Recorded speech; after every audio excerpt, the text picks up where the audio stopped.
Hey guys, so I am crying because I have been filming this video and it didn't press record. It's been a minute, and I didn't think this was going to be my first video back, and I didn't think I was going to be crying at the gate. Like, I was hoping not to cry at all, but obviously that's not going to happen. I thought that I'd have a different video out first. I thought that I was going to have a Black Lives Matter video because I have been planning on doing videos like about live PD and how corrupt it is and like cops and just that whole thing and the cash bail system, like all of that stuff. And now we are, it's like not now. It's like this issue has been going on for a long ass time. For as long as I've been alive, for as long as like anybody I know that's been alive. This has been going on since the fucking Civil War. And I cannot understand how people don't understand what systemic racism is.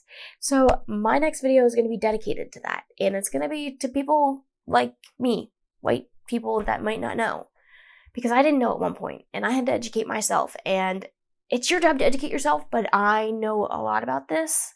So I'm going to share this with you in the next video. So yeah, I don't want to hear all lives matter. All lives can't matter if Black lives don't matter first. Okay. We'll deal with that in the next video. This video is just kind of like a little update about where I've been. Obviously it's a sad one because I'm crying, but so the last time we talked, I was doing my webinar and I was like about to do it like the morning of, and I had a mental breakdown, like a legit mental breakdown. I have health anxiety. I've always had health anxiety. I'm always like, oh, is this cancer? Oh, is this, like, I get a little neurotic with it. I never thought it was that bad of an issue. And this pandemic, I thought I was prepared because I had experience with anxiety, I had panic attacks like 12 years ago. I'm good. I got this. I know what to expect. I know how to brace myself. Girl. I got sick earlier, like in March, and it was like a really bad viral infection. And at the time, I didn't know what it was, and I still don't know what it was, actually.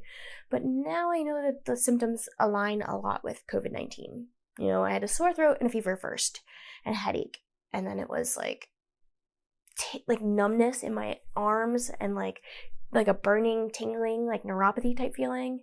And I had really bad stomach pain. Like I thought I had like ovarian cyst. It was that bad. And I had like a loss of balance. I was falling a lot, slurred speech, like it just wasn't pretty. It wasn't pretty. And I thought I was going to die then. So like I've been on heightened alert since then, but then I was like, oh yeah. Like I had that, like I'm good. Like that was totally COVID-19. I'm good. And then I read the newspapers on the news. I don't get newspapers. Who gets newspapers anymore? I read the news online, and I shouldn't have done that, but you have to stay knowledgeable. Like, how am I supposed to learn about the world while managing anxiety? You just can't. So I started seeing the articles about the blood clots and the strokes and the heart attacks. And I am overweight for my height, and I just got scared. I got so scared. And I wasn't doing anything. I didn't do anything for the longest time. And then the webinar idea happened, and I was really pumped. Like, so pumped that I was like staying up late working on it, and I was having a lot of fun, and I didn't sleep because I wanted to have it perfect.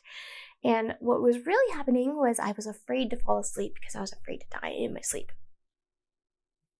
The webinar wasn't going to have a video on it because it looks better that way anyway, but I hadn't bathed because I'm afraid to get a bath because I'm afraid I'm going to have a pulmonary embolism because that's how Greg's sister passed away.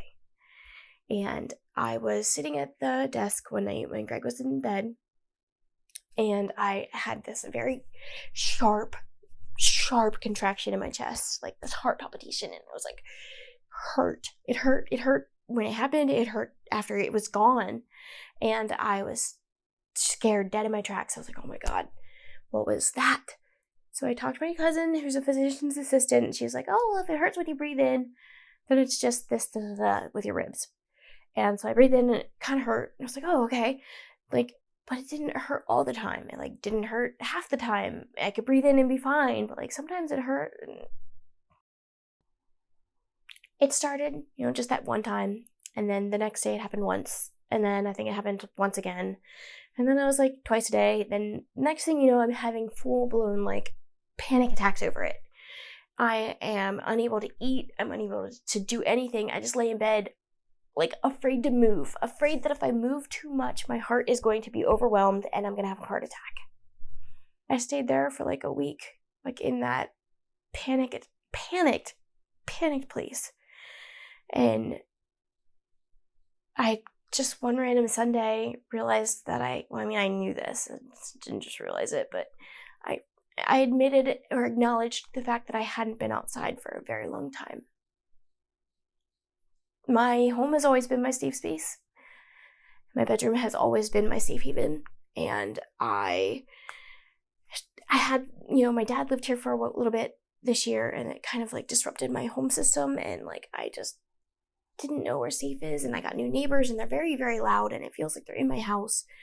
And I didn't want to go outside. They're always outside. There's always people in my yard, and like it stresses me out. And before I knew it, it had been, 2 months since I'd been outside. And that's why I was having panic attacks. As part of it. So one random Sunday, Greg did something right and got me to go outside on a walk. And it felt like I had this big breakthrough. And everything was going to be better. And everything was going to be better.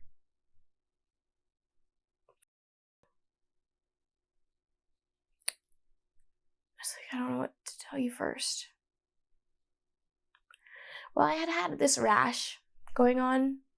Actually started, I think, in March. That's when I noticed it. But like, that's when I was home more to notice it. And it was itchy. It was so itchy, but like I couldn't see it. And sometimes my scalp itches and sometimes my arms itch. And like I did say that I wasn't bathing, so like I thought it could be that.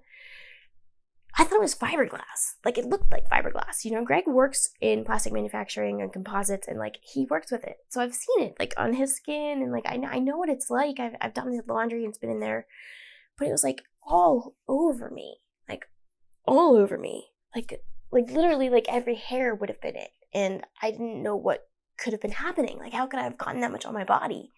And it was like so itchy at times, like certain spots, but like sometimes it didn't bother me. And long story short, I realized that my mattress had a fiberglass cover on it. It's a memory foam mattress. If you have a memory foam mattress, like don't take those covers off. There was a cover over it that had a zipper, and the dog chewed on it and peed on it and had to wash it. So we took it off. It had a zipper. So took it off.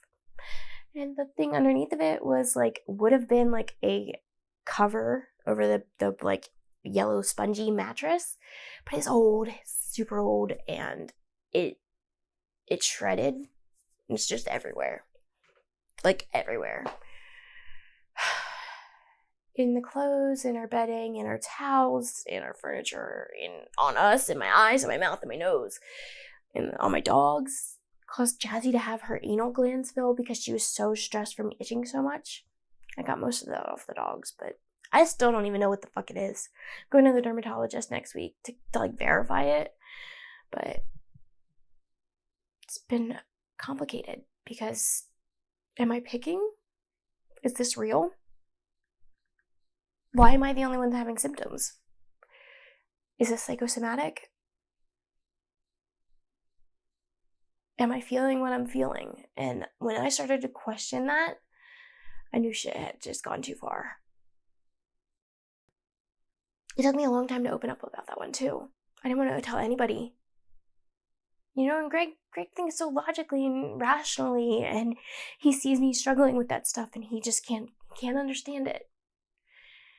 He did really good with the panic attacks, but the fiberglass thing, that's just too much. When he finally found that it was my mattress, it was so comforting in a way because I felt validated. I felt like I wasn't crazy. I wish that could have been the end of my story there. But the same day that I found out my mattress was covered in fiberglass, called an attorney, and I was, sent my friend Sam a text message because she has this email address, joanofart@rocketmail.com. and it looks like it says Joan O. Fart. And I was going to make that my roller derby name if I ever did it again, so I sent her a text. I was like, I'm going to name myself in honor of you. And I hadn't heard from her for a couple days, which was weird because she always usually texts back. And 2 hours later, exactly, I got a phone call from my sister.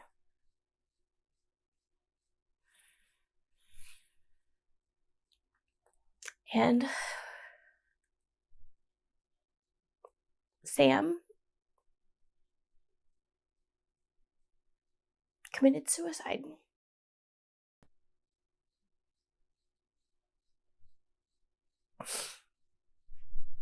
I've cried over this a while now. I've filmed the whole video and wasn't recording, so. She was my high school art teacher and mentor and mother. She was my second mom, and after graduation, she turned into my friend. And I'm really... Oh, it's an ugly cry. I can't cry too hard because I'm literally losing my eyelashes from this rash thing, from the fiberglass. So these are fake, obviously, but okay. I am who I am because of Sam.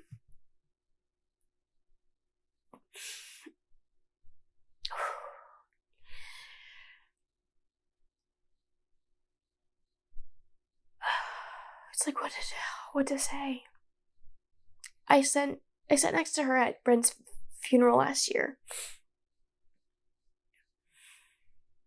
And she asked me if it was an accidental overdose or not, if it was suicide.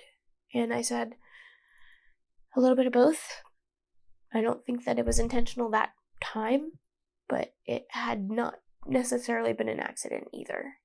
He wasn't really fond of living. And she said, I get it. And I said, me too.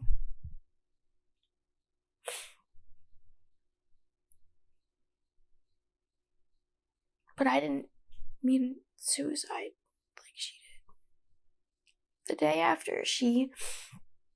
I got the news, I got a letter from her in the mail.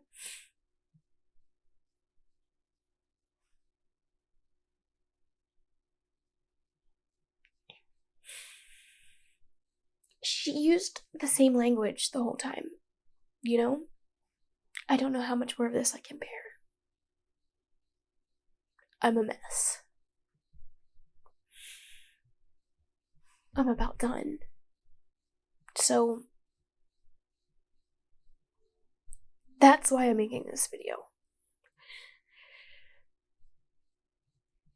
I wish I would have asked another question. I wish I would have said, how can I help you? How can I help you with that?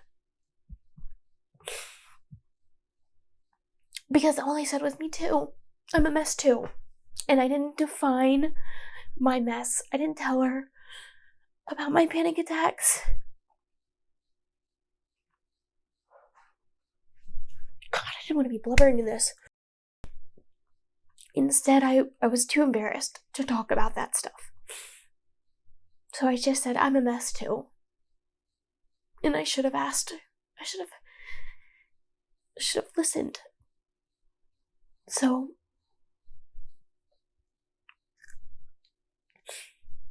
I just want you guys to know that if you need me to listen, I will. And I'm going to link the suicide hotline numbers in the description. But I mean it. If you guys need me, please reach out.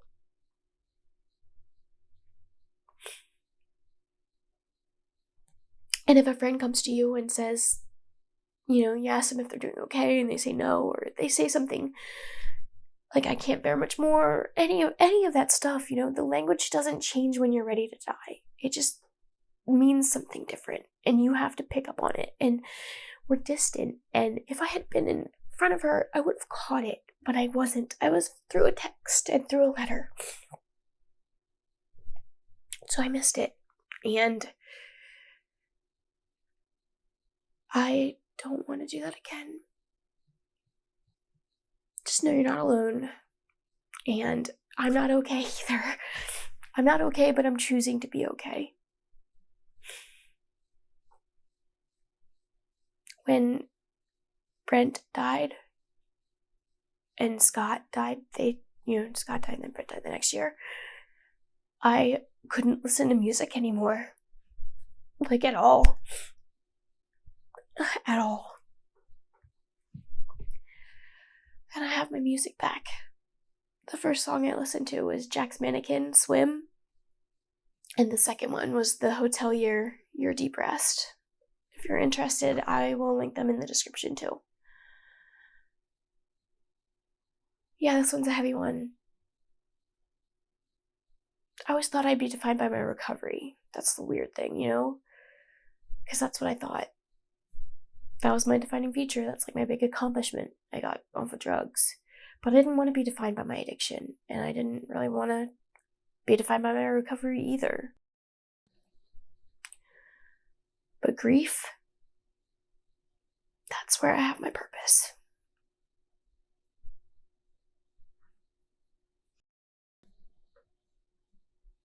I'm going to continue to live my life as an extension of theirs.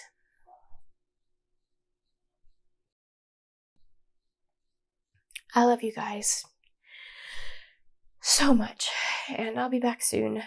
I will have that video about systemic racism up soon. I hope to be back. I hope to do that webinar again. I hope you join me. If you made it through this whole video, I really appreciate you. And yeah, be weird, be kind. Bye.